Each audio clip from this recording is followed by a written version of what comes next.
What's up? What's up?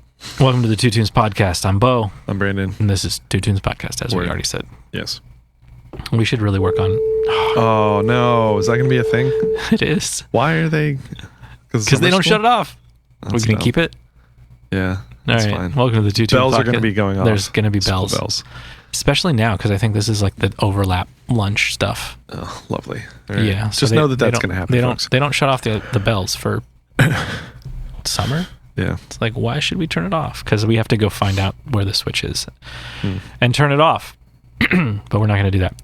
So we're here to talk about Two Tunes and other stuff. Sort of things. Yeah. Wow, I just like drew a Did blank. you go see Story of the Year the other night? No, I did not. I had the opportunity. It was on my calendar. Did you go see Hootie and the Blowfish for like $11?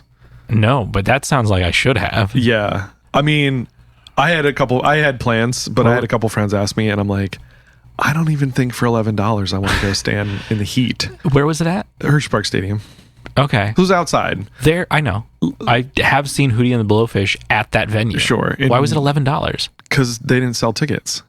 And so tickets were just like hella cheap. Oh, like nobody sold it. Like they weren't selling enough tickets. Gotcha. So then they just drop. So that way they try to get people. They have a good... Like I'm seeing Justin Timberlake for $25 on July 4th. Sorry, we're recording this before July 4th, even though it's coming out like 3 weeks after. But I'm seeing him for that much money. And I'm like, that's hella cheap as well. And I wouldn't have gone for whatever the regular ticket price is. I don't think it's going to be as good as it could be. The concert? Yeah. No, I kind of want to see it like if he's all coked up like he was. Have you seen that video of him? No. So obviously he had that DWI and whatever. And like, what was I going to say? Oh, there was a clip that somebody had from a concert like days after that. Yeah. Where he like doesn't blink for like a minute while he's like performing, and he just looks like real crazed and whatever. And I'm like, oh boy. Well, the reason that because I've seen concert photos or videos of like the stage is elaborate. Okay. I don't think they're doing that. I don't think they're bringing an elaborate stage. Why not?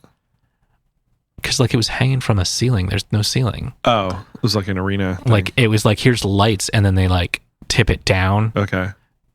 Like they're on top of the thing. I don't know. Some concerts I don't think will work there. I don't know. I saw him in Jay-Z in like 2013, and it was a good show. Yeah. So, and for $25 and to hang out with my friend, I was like, yeah, sure. Is it like standing room only? I think it's GA. Yeah, we'll stand outside. It's fine. It'll probably be hot or whatever, but it's gonna ruin the tour. It's gonna ruin the tour. What tour? Timberlake, Hershey. I don't know his new music. I don't know anything. Tickets. Like I'm just like, yeah, I'm sure it'll be entertaining, I guess. That was also the one where there was like a DJ that was the opener. Yeah. Selling fast. And it just went too long. I just want to point out that like if it says it's selling fast, oh my God.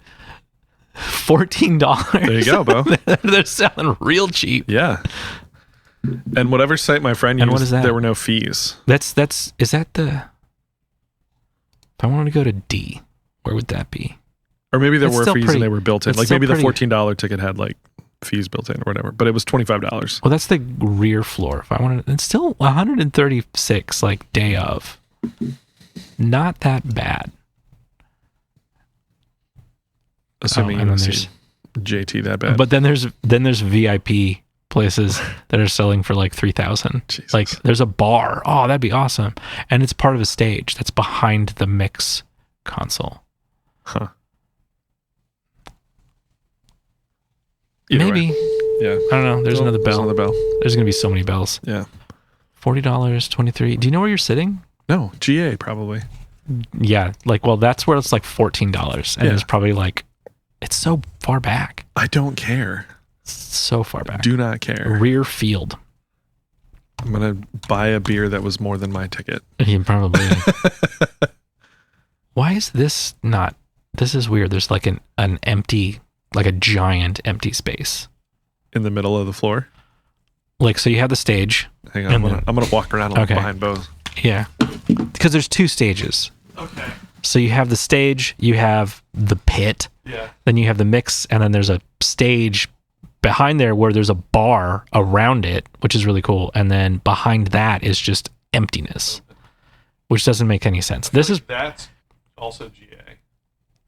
No, I don't think this is anything. I think this might be like, here's where we're having projectors and bathrooms. Yeah. I don't know. Anyways, it's weird. Oh my God, there's so many available places. There's going to be nobody here. Oh my God, this is great. Who else is playing there that's big? Janet Jackson is there 2 days later. And then I'm pretty sure the next day after her is the Willie Nelson like Outlaw Festival thing. Yeah. Oh crap. Hershey. StubHub. I hate StubHub. Selling fast. Maybe. Like Foo Fighters sold out. Yeah. These are also like, this is also like $17. Yeah. Oh, here's the hot areas. Oh my God, you can go like in between the stage for $70 for Janet Jackson. Wow. Like, I mean, these are good. Yeah. This is good for people. Yeah. This is not good for superstars. For Janet Jackson. This is not good for Janet Jackson. She's never coming to Hershey again. This is the, like, first of all, there's the whole Ticketmaster-ification of everything, where just the fees and all that other crap. What about Green But Day? like, do you remember the Honda Civic tour? I'm going to say no.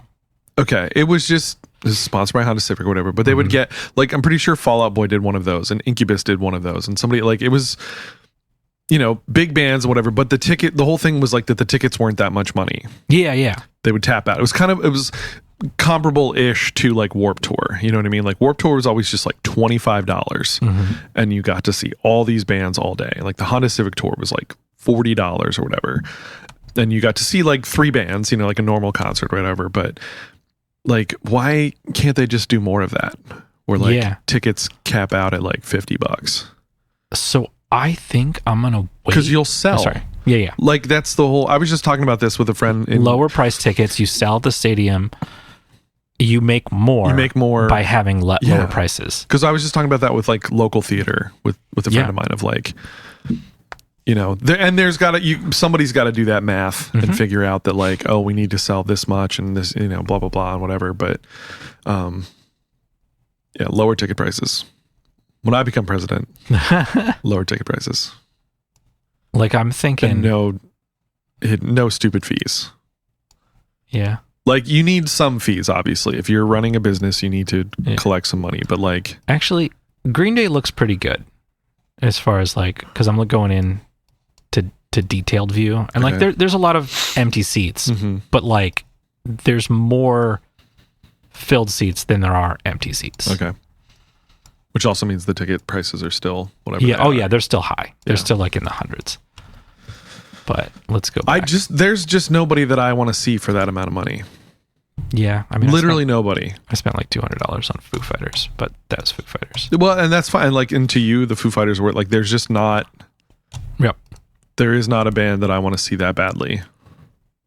If like the Beatles came back to life, I'd be like, yeah, maybe that makes sense. I don't like dip into my StubHub. savings or whatever. I don't like StubHub. That's what I don't like. This is Bo. Is on StubHub, the podcast. I want to look at Ticketmaster. Can I get? Which sounds really like, really? You want to go through Ticketmaster? Yeah. I think, isn't Ticketmaster and StubHub like just the same thing? Probably. Because isn't it pretty much just like Live Nation and Ticketmaster? Yeah. Or like the two? Yeah. Yeah. They both suck. They both suck. Are you seeing anything coming up? I'm seeing Foo Fighters, which is in like a couple weeks. Is that soon? I wasn't sure. It's like 20. Well, as of the date, July. It's in July, which is, I think it's the day that this episode drops. Oh, cool. Now that I think about it. No, it's next week. Actually, the 16th, the day that this episode drops, I might go see the Dolly Rots. Okay. Which is a band with Jay Navarro from the Suicide Machines. So I'll just like stop in and be like, hey, what's up, buddy? Nice. Came to see you play. The only thing I'm seeing other than apparently Justin Timberlake in 2 days is Starting Line. Yeah. You told me that. You still got that extra ticket? No. Okay. No, man. I need to go see more concerts, but I was talking to somebody. Oh, coworker, I say that because it's like at Menchie's. Like, am I coworker with those people? Technically, I guess. Colleague. Technically, I've worked there longer than everybody who works there, which is really messed up. Well, except for some of the teachers. Okay. Some of the teachers were there before me. But all the people who work there, like work for Menchie's, not teaching lessons, have been there less than me. But the one girl, she saw green Jello. Green Jello? Yeah. Little pig. Green jelly? It's Jello now. Oh, no, it's jelly. Yeah, it is jelly now. Okay. It used to be Jello. Now it's jelly. Yeah, but saw that. And I'm like, that's cool. And then I was like, I should go see more concerts. So maybe I'll go see Justin Timberlake. There you go. For $17. Or Section 27 Row A. It's a seat. Yeah. Should just hit up my brother. It's a bleacher seat, just so you know. They're all bleacher seats there. Yeah, that's what I mean. Anyways, we're here to talk about Two Tunes and Justin Timberlake and Janet Jackson. but not together. Yeah. Yeah. No malfunctions here. Yeah. What are we actually talking about? We talk about Two Tunes. I already said that like a million times. Yeah. So I'm already gonna. Oh yeah. So the band that I'm talking about is CHERYM. Yeah. CHERYM. It's really funny because the person who's singing the song, I'm going to show you a picture of the band. Okay. Here's a picture of the band. Who's the lead singer of this song? I don't know. Exactly. Who'd you guess by? I don't know. The one in the middle. It's not. It's this one over here. Oh, okay. And I don't even think one of these two girls. I know that no ladies, people, women, people. Yeah. No, people, because I don't know their pronouns. Yeah. It did have them on the one thing. Yeah. But two of them. I think one of them is not in the band. This person is in the band. Okay. The other two, one of them is in the band, and I think they have replaced. Are those the same people? I don't know. Anyways, you have it pulled up. What's it say as far as? Hey, it's CHERYM. CHERYM Serving up a zingy, fearless new recipe for pop rock. CHERYM are a 3-piece band of muckers from Derry. Yeah. With some seriously infectious songwriting credentials in England. It's in Ireland. Ireland? Oh, okay. It's Ireland. Hannah, she, they. Alana, she, they. And Emmer, she, her. Formed after meeting in college over a joint love of garage rock, pop punk, and a plan to kick back at the local music scene boys club. Yep. And then there's more. But that's Taking Up Sports. Mm-hmm. Did you listen to the lyrics? Yeah. Yeah. What's it about? Trying to learn sports so I can impress this girl. Exactly. That's perfect. If it was written by a guy, would it be kind of creepy? No, but it'd probably be like taking up knitting or whatever, like some dumb shit. Like, what, taking up knitting? Yeah, because it'd be like from a guy's dumb perspective. Here, hold on a second. I'm gonna pull up the lyrics because one of the lyrics is it's in the chorus. I'm not saying that it's bad. It's like, baby, when I see you in those shorts, you have got my head doing all sorts. The line of like, baby, when I see you in those shorts, like from a guy's perspective, creepy. Yeah. Yeah.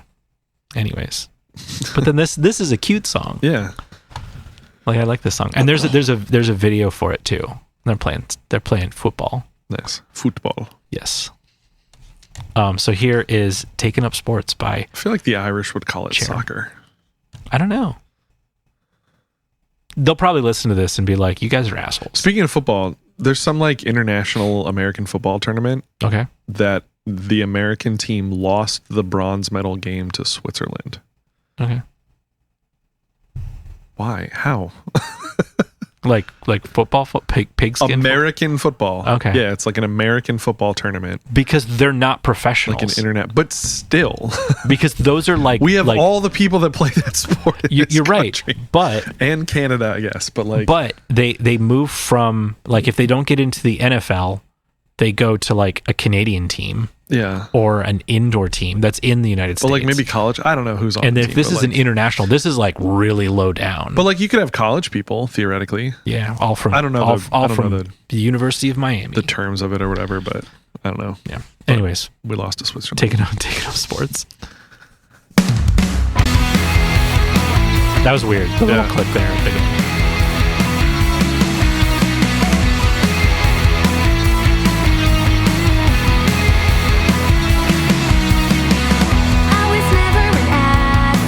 Didn't you say it reminds you of somebody? I mean, I would guess that you found this from like you were listening to Tiny Stills and somebody was like Apple Music was like, hey, you would like this band also. Yes, probably. That's what I was thinking.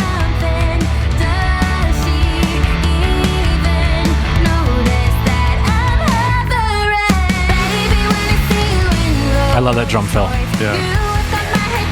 And actually just like the that drum part's cool, groove. the little slight shift in where you think they're gonna hit. First verse, if you missed it, she was writing a note to get out of PE. Yeah. But she's taking up sports for you, baby. Yeah.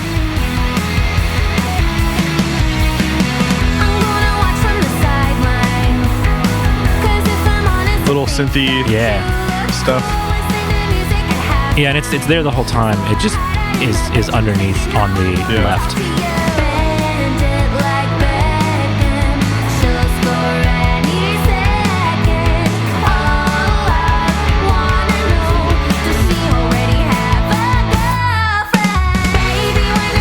I like that little bait, like that thing.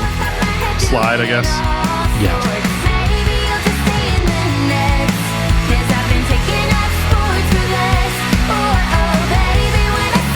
And then, what is this?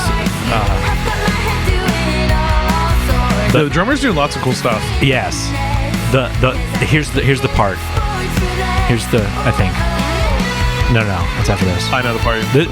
It's the reason that this is the song. The whole album is great. Okay. But the reason that I was like, oh, this is the song. There we go. Is right here. Everyone can sing to this. Everyone knows this.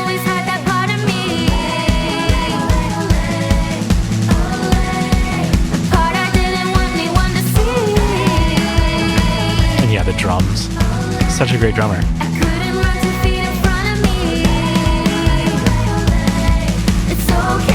And then that. Yeah.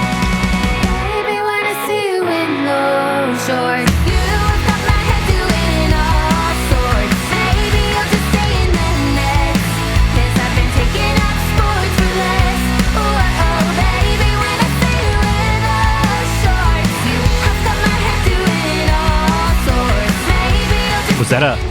Yeah, it happened earlier too. Okay. But it didn't happen until then.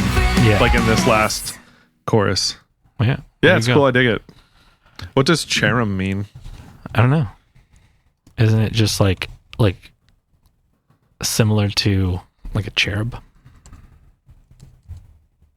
No, I don't think so. There's like cherubim. Yeah. Conversation with CHERYM. The only thing that pops up is musical band.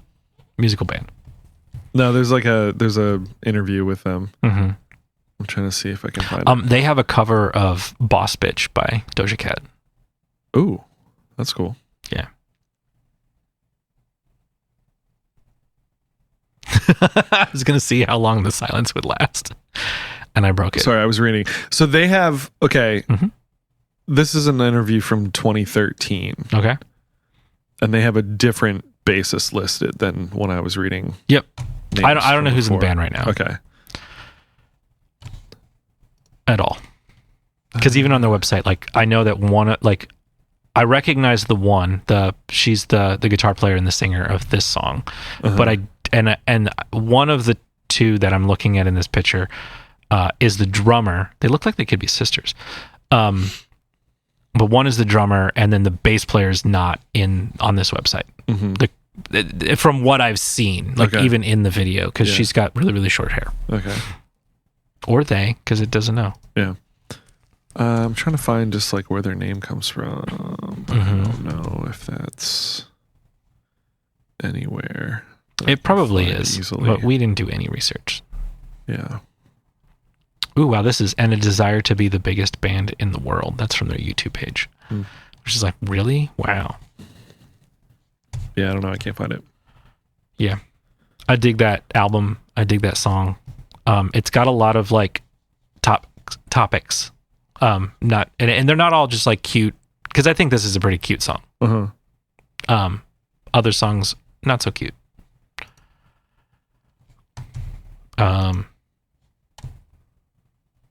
Yeah. Other one song name drops Andrew Tate.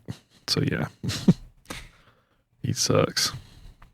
Was that from the If I Was a Man? It's from Alpha Beta Sigma. Alpha Beta Sigma. What does that mean? Sigma male. Sigma mindset. You know, Bo. Okay. Anyways, we're here to talk about the weirdest song we've ever played. Really? I think it's maybe not the weirdest, but it's definitely like the weirdest in a while. Okay. That you've brought. All right. So this is from my friend Tommy. Like real friend? Yeah. Like you know this person? Yeah. Like I texted Tommy to say, hey man, tell me about this song. Very cool. So Tommy has been on the podcast before. Yeah? As a member of the Four Freshmen. Okay. He's currently in that group. There you go. Has been for a while. So this is drastically different. Yeah. I would say. Yeah. Yeah. Yeah, because that's a particular style. Yeah. So Tommy and I both attended the School for Music Vocations at Southwestern Community College in Creston, Iowa. He was there after me. I knew him, though, in high school because my vocal jazz group from SWIC would tour in his area, and I met him. I don't remember. It's one of those things because it's been so long. I don't remember if we met at one of the like workshops that we did. Like when I toured, like my first year, we toured the Aurora, Colorado, like Denver area, and like probably went to his high school to like do some workshops and performances and stuff. So I don't remember if I met him there or if I met him then that summer or the following summer when we did a week-long like vocal jazz camp at maybe his school or at a neighboring school or whatever. I do know that he came to visit SWIC a couple times when his one friend was there, like my second year. So like I remember meeting him then as well. So I don't remember exactly how we met, but we met through that school, and then he ended up going there after me with a good friend of mine, Ryan, who's also in the Four Freshmen. Ryan and I knew each other from Mansfield, so that's like our connection is through that school and stuff. But I was just, I follow like what he does through the Freshmen and just his own stuff. And he's in several different bands, some that I didn't really know about, like the history of and whatever. Like there's a group called the Mimsies, which is mostly just him and this other guy, but I kind of thought it was like more of a collective thing. But it's pretty much just those two. But I listened to a podcast called Straightening the Record, which I think is done by another SWIC alumni. And it was just an interview with Tommy. So I'd recommend if you want to learn more about like Tommy and his music and his, just history and stuff, listen to that podcast. Straightening the Record is what it was called, with, interview with Tommy Boynton. And he just talks about like a lot of his stuff, but he also talks about like this new album that he just dropped, which is on cassette. Nice. I think you'll appreciate. He only made up so many because it's, you're not going to make like a million of them. And he was pretty much just selling them at live shows, but I was able to like finagle one, so he's gonna mail me one, which I'm excited about. I will find a tape player just so I can. Oh, you have one over there. I'll come in here and pop it in your tape player. Okay, so I can listen to it, even though it's on streaming. No, it's got to go back to the original tape. Yeah, but so within this interview, he was talking about one of the things that he really got into is like writing song cycles. Okay, so do you know like what a song cycle is?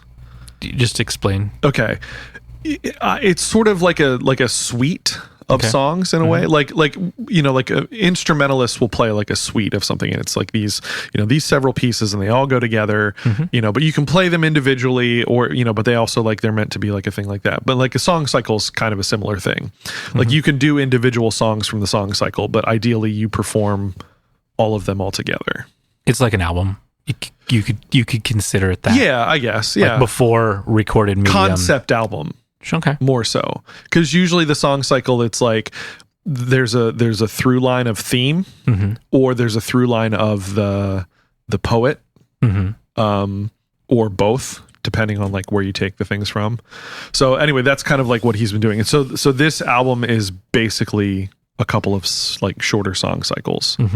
So this is what he has to say. So he says the poems from the okay, let me actually back up a second. So let me pull up. Boom. So the album is called Riches. And if you get it on digital, there's the 3 poems by Sarah Teasdale and then 4 poems by William Blake. Okay, so this is Spring. This is the last track on the album, track 7, from the William Blake song cycle. The artwork, by the way, was done by a friend of his, and it's of Sarah Teasdale, who's the poet, which I thought was kind of cool. But this is what he says. He says the poems are from his collection, William Blake's collection, Songs of Innocence. He says, hence why I have the vocals doubled up the octave to give like that innocent, childlike kind of thing. He says Blake was also a famous printer of his time and would distribute his poems on his, did he mean painter? On his own paintings. Which are all incredible and worth checking out. Maybe he meant painter. And then he says, my settings of these were all approached as chorales. So the live band fills out the other 3 voices, which is interesting. I don't think I caught that. The current album version is just me and OP1. Do you know what an OP1 is? Yes, I do. What is an OP1? It's I heard him talk about that. Oh my God. It's so it's a synthesizer. Who makes it? Crap. I can't look it up. Yeah, it's who's the Teenage Engineering. Okay, and they're very sought after. Okay, because like I believe I don't know this. This is just like my interpretation, I guess, of knowledge that I don't have. Right. They make them in batches. Oh, okay. And it's like a small builder. Yeah. It's kind of like boutique synthesizers, we'll call it. I guess would be. It sounds like the exact perfect way to describe it. It's portable. It's got a speaker. They kind of have this aesthetic of old computers. Okay.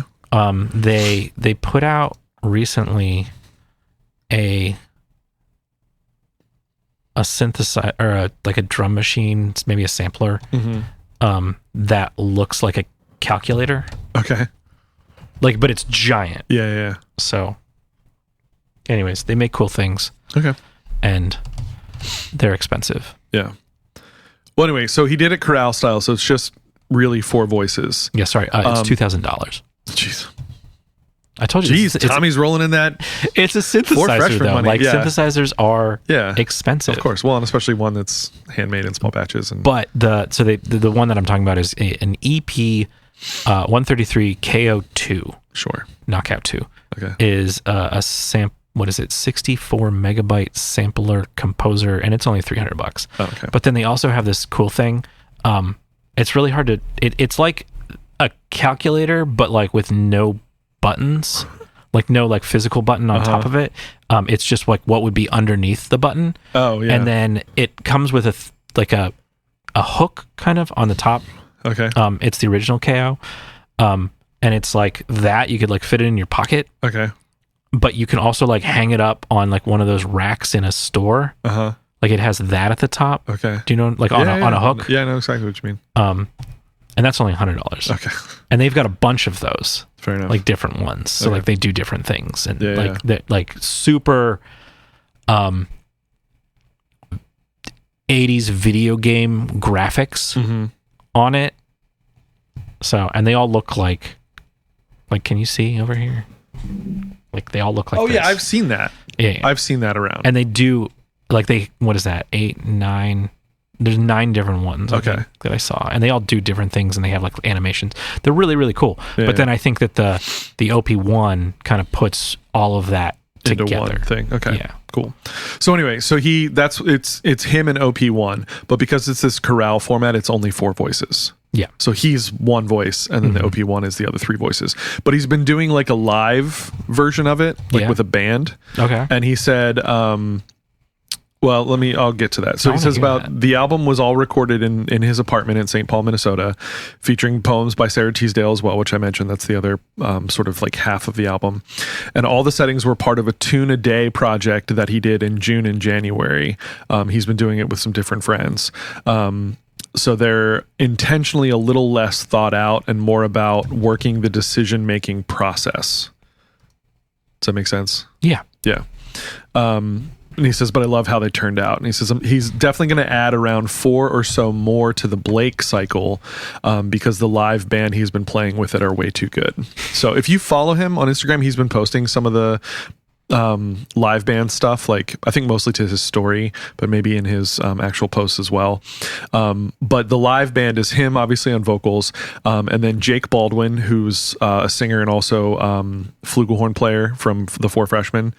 Stephanie, I'm going to say Wiesler. Sorry if I'm saying her name wrong, or Whistler on tenor sax, and then an amazing jazz bassoonist named Garrett Jones. So that's the like quartet when they do it live. And he's been posting some stuff from it. It is very cool. But this particular track, Spring, it was the first one that I heard, because they played it at the end of the podcast, that Straightening the Record podcast. Mm-hmm. Like they had played some of music that Tommy was a part of, like throughout or like before the podcast, like during and whatever. And then at the very end, it just cuts to this tune. And I was like, what is this? Like, I don't know what this is.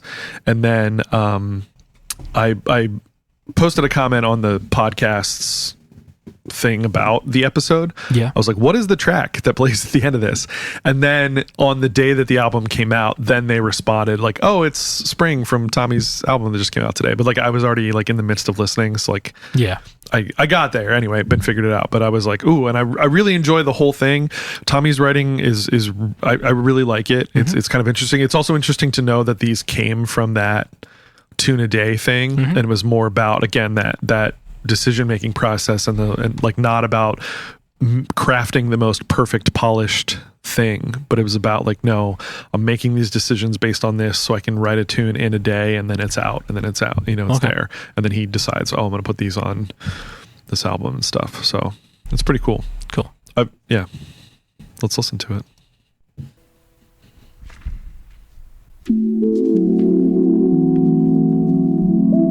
I was like hooked from the first bit of it. Like, it's just so interesting. Sound the flute. That's why I was like, what are you... Birds delight. Day and night. Nightingale. In the dale. Lark in the sky. Merrily. Merrily.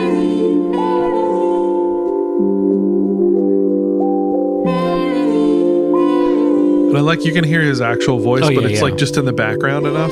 I think it actually creeps up near the end. Mm-hmm. Like you can hear it more and more as... And actually, when I was listening in the podcast, like at the end of that, I actually wasn't sure for a second if it was just Tommy or if it was like Tommy and then somebody else. Yeah. Like with a higher voice, like running through some sort of process thing or whatever. But like, I actually thought maybe it was two people at first. Merry voice, infant noise, merrily, merrily, merrily, merrily, merrily, to welcome in the year. I also like to, with song cycles, they tend to be a little more, Here I am. I don't know, art songy. Yeah. Like if you're familiar with art song, like they kind of have certain forms and certain things. It sounds just more quote unquote classical.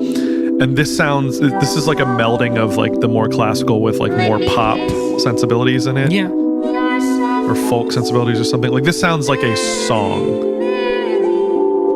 If that makes sense. Mm-hmm.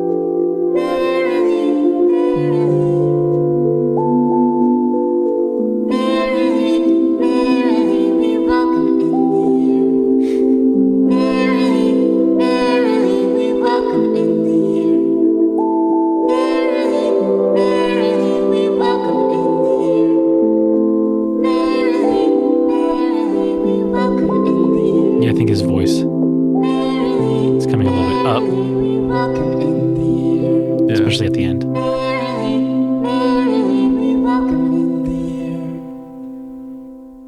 I just think it's so beautiful. Mm-hmm. Yeah, the whole thing's really nice. The whole, again, 7 tracks, kind of 2 parts. The 3 poems of Sarah Teasdale and the 4 from William Blake. Yeah, it'd be cool to hear more with the live band stuff. I don't know if Tommy, if you're listening, if you would like record that too, like almost like I don't know, an addendum to the album or something. Could throw on Bandcamp and I'll throw you some more money for it. No, put it on tape. Also on tape. Yeah. Made to order. Yeah. Super limited. Yeah, but it's cool. It's fun when we can like feature our friends doing stuff. I wish I had friends. Must be nice. Yeah, must be nice. So yeah, it was cool. I was happy. I'm happy to share that. So yeah, folks want to find it. It's streaming everywhere. It's on Bandcamp as well. I would suggest folks go there and purchase the digital, because then that money goes straight to Tommy. But then also you can stream it on other services. I want to see, there was something before I say more things. Oh yeah, on the Bandcamp version there are 3 extra tracks. Yeah? Yeah. So that's also a more of a reason to go check it out on Bandcamp. Because he's got the 3 poems by Sarah Teasdale, the 4 by William Blake, but there's also 2 songs by Brooks Strauss and 1 by Ryan Stier, S-T-I-E-R. So, yeah, check it out. Support the homies. Like, follow, subscribe. Yeah, support us too would be cool. Yeah, tell your friends if you liked what you have listened to. Yeah. We like doing this. I just realized I didn't buy this from Tommy yet. It's on Bandcamp. So I'm going to do that right now. Buying it right now. Practice what I preach and buy the album. Why can't I do it on... I don't know. This is a weird thing I've been having. Do you use Bandcamp? Nope. You should.